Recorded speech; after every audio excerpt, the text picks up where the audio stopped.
So I had no idea what we were going to talk about this morning on the outdoor service. It's a very special day, and it is a very beautiful day if the wind would slow down just a little bit. So the first 4 times I watched the movie Moana with 8 grandchildren, I just kind of, yeah, okay, that's a pretty cool movie.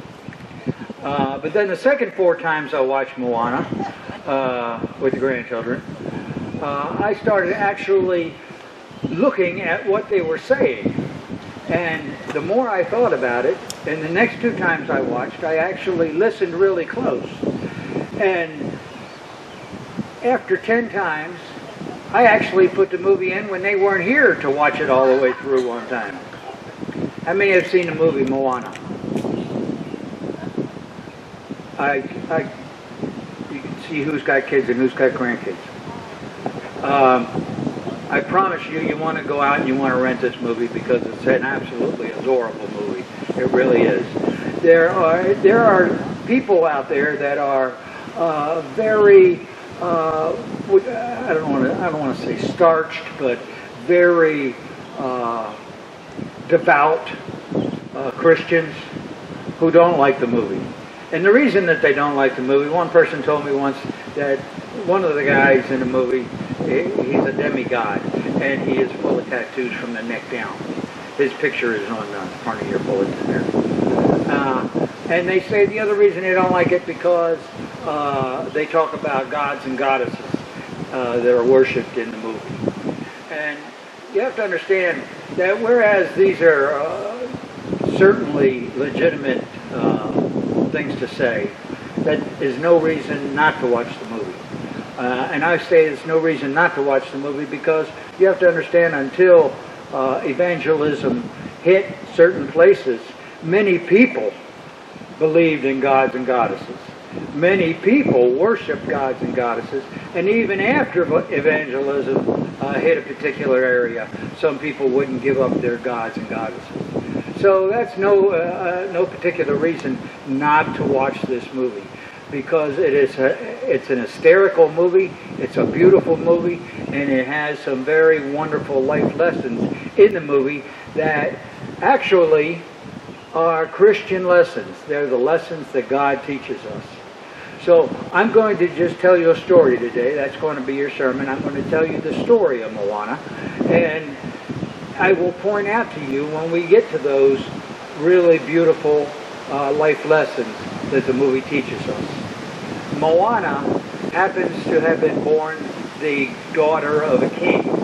Now, the scene setting here is probably some Polynesian island many years ago. And that's why Christianity had never made it to this point. But anyway, this is a Polynesian island, and the king's in charge, and the king has a daughter, and her name is Moana. And as the movie goes along, Moana, I'll tell you a little bit about the king. The king has one rule, and he's very adamant about this particular rule. And this rule is that no one goes out from the island past the reef. Now, a reef, if you don't know what that is usually about a half a mile or so outside of an island, and it's where the ocean floor comes up pretty high, and the ocean waves meet the island waves. And it's an area all the way around the island, and it's very rough in this area. It's very difficult to get across on a sailboat or even a motorboat.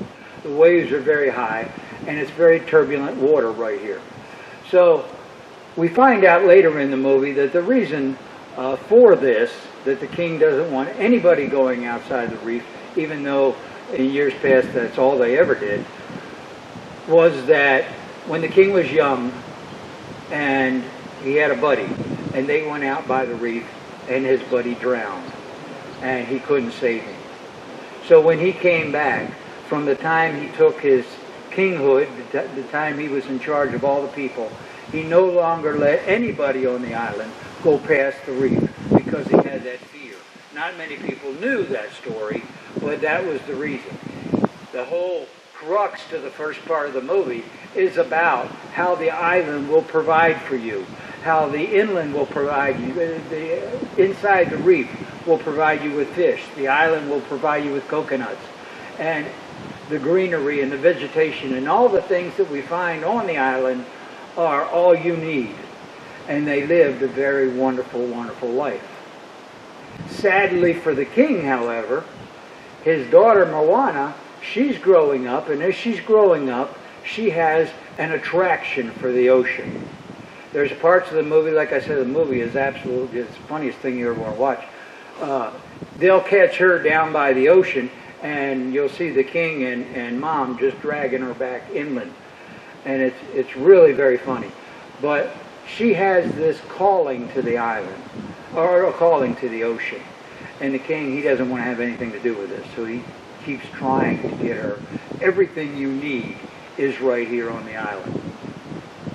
So, then something traumatic starts to happen.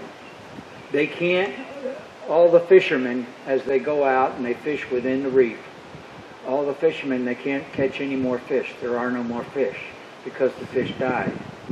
And on the island, the coconuts started to spoil. The coconuts started to become rotten. And you could see vegetation was actually dying very slowly. Understand that this is a very slow process. And there's only one person on the entire island that knew what was happening. And that was the king's mother. The king's mother, through the first part of the movie, was called the Island Crazy Lady. Because she knew the story. And she would try to tell the story, but nobody would listen. They thought she was fantasizing. But the story that she told Moana was that many, many years ago, there was a demigod named Maui. And Maui literally stole the heart of one of the goddesses, Tafiti. He stole her heart and he ran away with it. And when he did that, the earth started to die. The earth, very slowly, islands started drying up, vegetation started drying up, fish started to die, birds fell out of the sky, and things turned just completely black. And this started a movement all the way around the earth. And obviously, Mama knew that this was just beginning to happen on their island. So she had told Moana this story a number of times before. We get to this part of the movie where Grandma is about to die and she's on her deathbed. And she calls Moana to her and she says, you take a boat, you go across the reef, you go across the ocean, you find Maui and you tell Maui to put the heart of Tafiti back. It's the only thing that's going to save the earth. Now it just so happens that Grandma is in the possession of the heart. And the heart is represented in the movie by a green opal type of stone that has a design in the middle. And Grandma always wore that in a locket around her neck. She took the locket open, she gave that heart to Moana, and she said, you go. This is the only way you're going to save this island. It's the only way you're going to save the earth. So that's exactly what she did. She left, found a sailboat, she got across the reef, and she started across the island. She started across the ocean to find Maui. As she just gets through the reef and she's starting across the ocean, she finds out that she has a stowaway. Now, in these little old Polynesian sailboats, they had a little hole cut in the hull, and there was a lid on it. And she heard a racket coming out from underneath that lid. So she opened it up, and she finds a chicken in there. And this chicken becomes a big part of this whole movie. The chicken's name is Hey Hey. The chicken was named by Moana. And the chicken is the dumbest chicken you could possibly meet anywhere in the world. This chicken was dumb as a box of rocks. This chicken would walk along and just walk right into a tree. Somebody would try to feed this chicken, put a little chicken feed right there on the ground, and the chicken would be pecking right here next to it. The chicken would eat rocks. The chicken was dumb. And all the way through the first half of the movie, people are encouraging Moana to put that chicken out of its misery and their misery and eat it. Except for it's so skinny they couldn't get any meat out of it anyway. So Moana says, no, we're going to let the chicken live. So Hey stows away on the boat. So now Moana and Hey are the only ones in the boat trying to go find Maui. So they're traveling on the ocean, and nighttime comes and a storm comes up. Now, one thing I didn't tell you about is that I told you Moana always had this crave for the ocean, and she never really understood why. And finally, her grandmother explained to her that the ocean has chosen you. The ocean has picked you for a great mission. And she believed this. Moana believed this. So Moana knew that this was her mission, to go across the ocean with this heart and to find Maui. So, about this time during the big storm, her sailboat capsized. And she looks at the ocean and says, hey, what is this? How about a little help here? In the very next scene, we find Moana waking up on an island. Now, Moana doesn't know that where she's at. She's just angry at the ocean that he shipwrecked her here on this island. But then she changes her attitude really fast when she learns this is the island where Maui lives. Now Maui, he walks around and he comes up and he's all ecstatic. He's ecstatic because he's been stranded on this island for over 100 years. He's been stranded on this island. I told you Maui was a demigod. Now let me explain what a demigod is.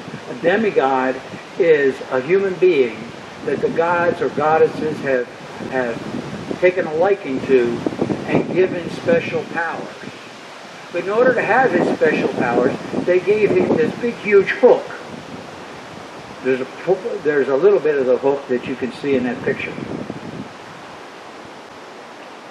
The problem is, Maui lost his hook 100 years ago and got stuck on this island, and there he's stranded because no boats have to come by in 100 years.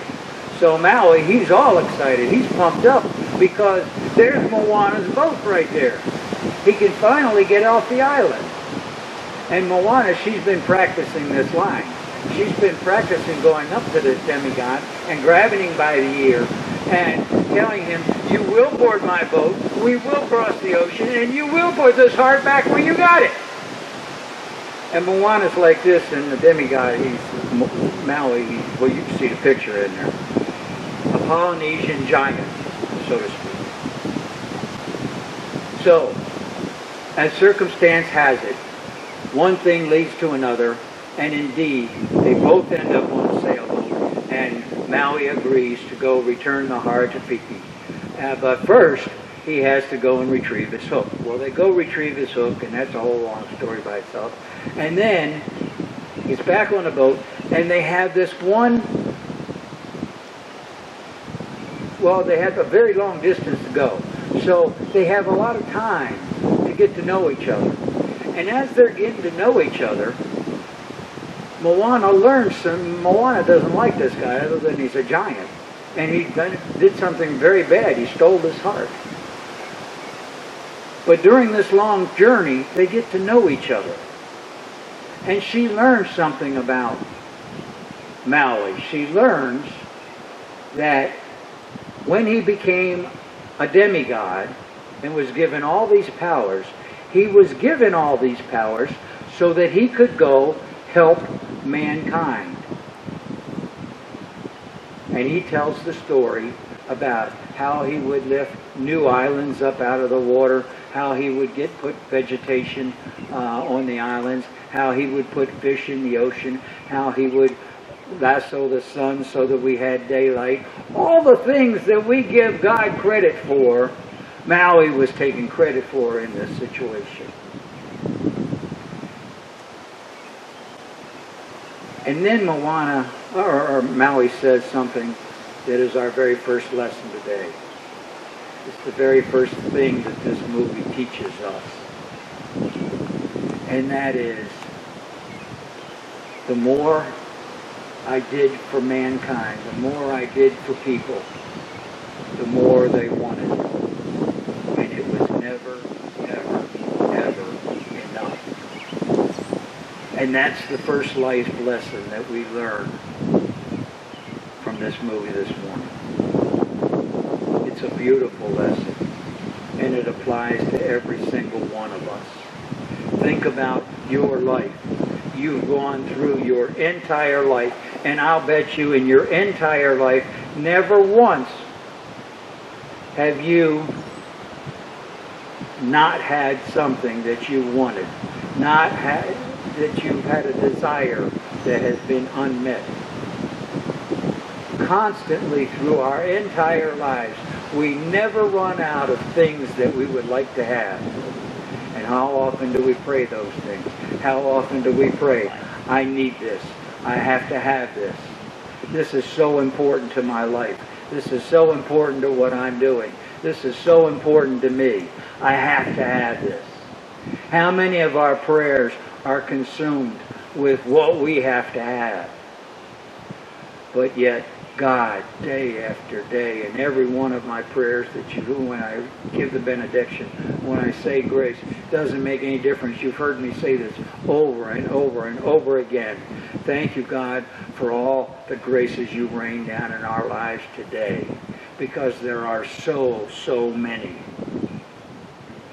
There's so, so many that we got used to having them.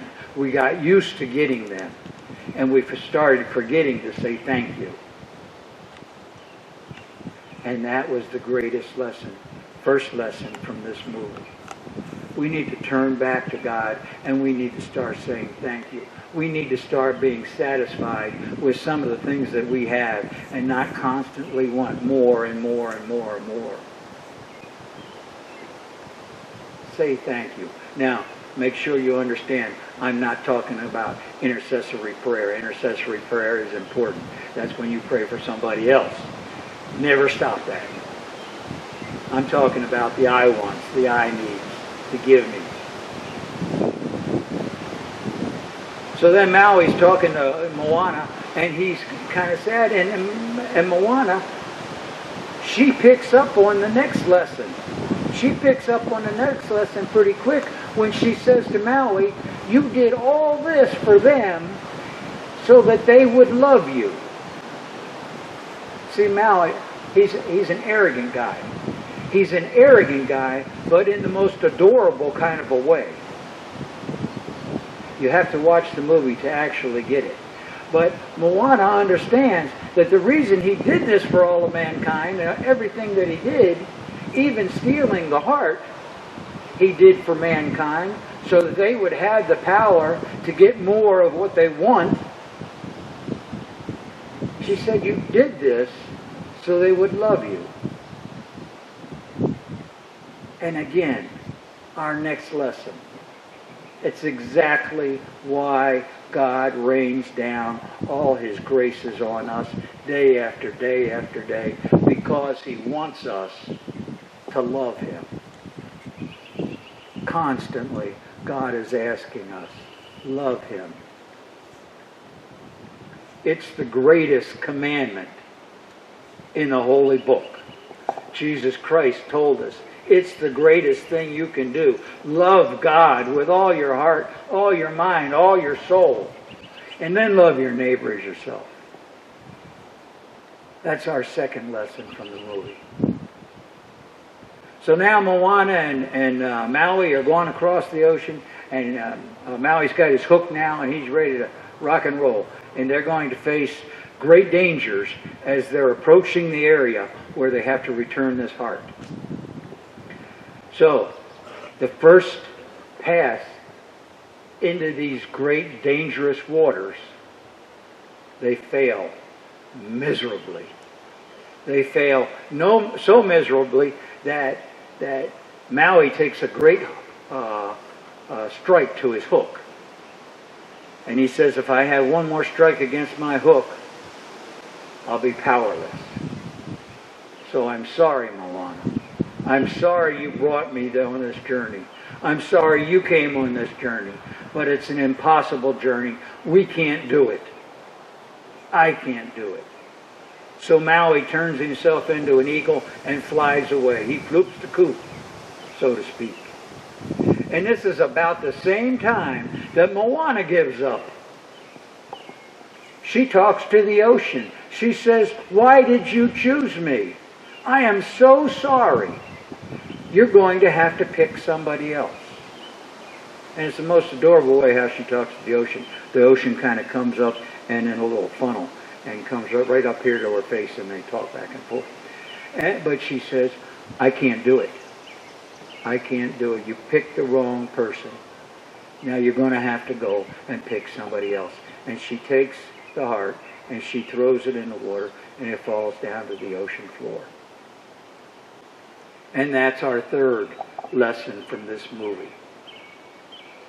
If you are walking with God, you are on a journey, and you are on a journey for Him. You are doing God's work. Whether you realize it or not, the path that you're on, God has you on that path. And He has you on that path for a reason. But I will tell you something about that path. That path will have potholes in it. That path sometimes has craters in it. That path sometimes has fault lines in it. And they're huge. I guarantee you they will be there. And it's at those times when we come across those potholes and those craters and those fault lines, it's at those times that we throw the heart in the water and say, I can't do it, God.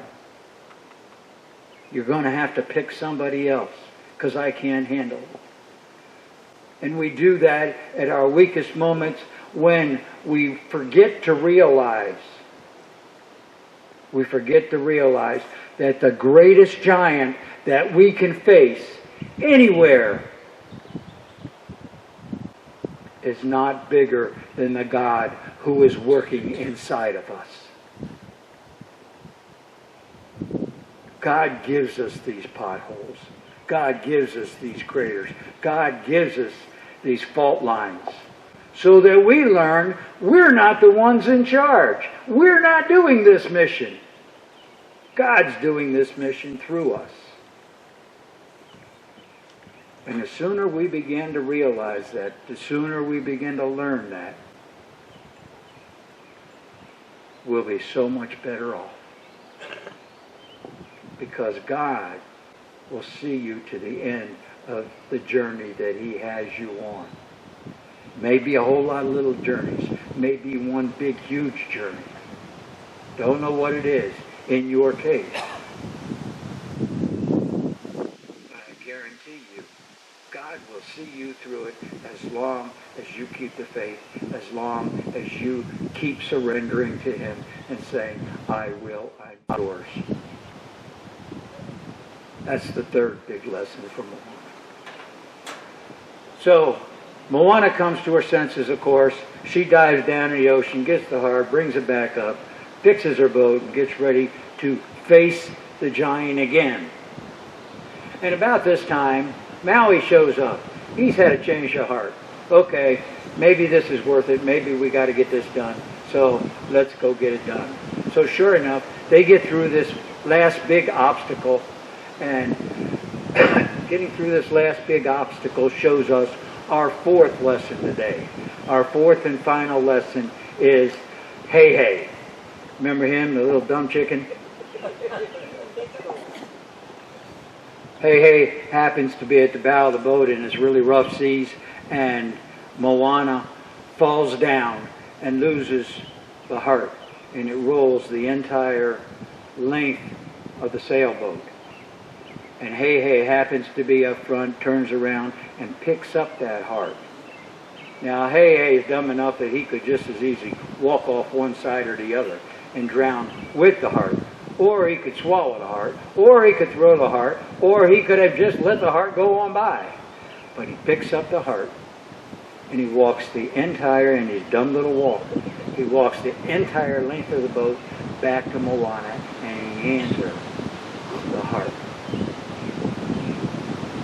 Everybody's been trying to kill Hey Hey since the very beginning of the movie. They've been trying to eat Hey Hey. But if Hey Hey had not been there at that specific time, the earth would have been lost. Because if that heart's not returned, the earth is going to die. And that's our fourth lesson for today. Our fourth and final lesson is, it doesn't make a single bit of difference what your emotional or physical or intellectual or talent limitations are. It doesn't matter what those limitations are. God will use you, and He will use you in a very, very special way. Every one of us, every single one of us in our lives, we have someone in our lives that we can think about that is mentally challenged, either from a moderate standard to a very extreme standard. The next time you look at that person that's in your life that has these mental challenges, I want you to realize something about that person. That person is loved by God just the same as you're loved by God, and that person will be used by God just exactly the same way He uses you. God has a purpose for each and every single one of us. And He will use us.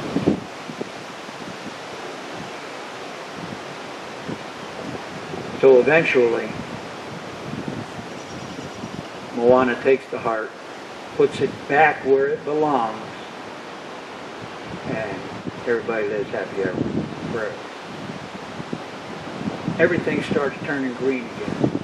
And this transformation of everything coming back to life works its way all the way around the world. Maui has a completely broken hook now, and he apologizes to the goddess, and of course the goddess gives him a brand new hook. The goddess gives Moana a brand new boat, and she travels all the way back to her native island, where she finds it all coming to life again, and she saved the world. God can use each and every one of us in exactly the same way. In little ways, in huge ways. I highly encourage you to get this movie. It's a very funny movie. It's a very wonderful movie. And start looking for the four things in that movie that it teaches us. Amen.